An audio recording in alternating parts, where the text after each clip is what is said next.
மகாராஷ்டிராவிலும் ஜார்க்கண்ட்லயும் நிச்சயமாக பிஜேபி அரசு தான் அமைய போகிறது. சண்டிகர்ல நீங்க பிரச்சாரம் போட்டு போயிருக்கீங்க இல்லையா? ஹரியானாவுக்கு பிரச்சாரத்துக்கு போயிருக்கீங்க. இப்போ இது வயநாடு எலெக்ஷன் நடக்குது. நேற்று பாலக்காடு இடைத்தேர்தல் பிரச்சாரம் போயிருக்கேன். வயநாடுக்கு 8ஆம் தேதி போறேன். அந்த மகளிர் அணி நிகழ்ச்சிகள்ல அங்க கலந்துக்கிறேன்.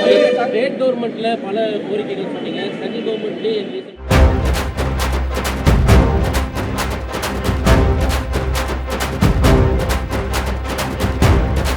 இப்ப சொல்றோம், மகாராஷ்டிராவிலும் ஜார்க்கண்ட்லயும் நிச்சயமாக பிஜேபி அரசு தான் அமைய போகிறது.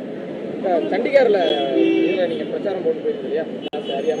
ஹரியானாவுக்கு பிரச்சாரத்துக்கு போயிருக்கீங்க. இப்போ இது வயநாடு எலெக்ஷன் நடக்குது. நேற்று பாலக்காடு இடைத்தேர்தல் பிரச்சாரம் போயிருக்கேன். வயநாடுக்கு 8ஆம் தேதி போறேன்.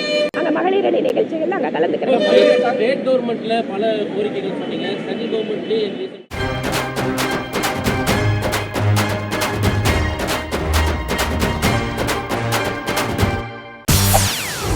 செய்திகளை உடனுக்குடன் தெரிந்து கொள்ள உடனே சப்ஸ்கிரைப் பண்ணுங்க.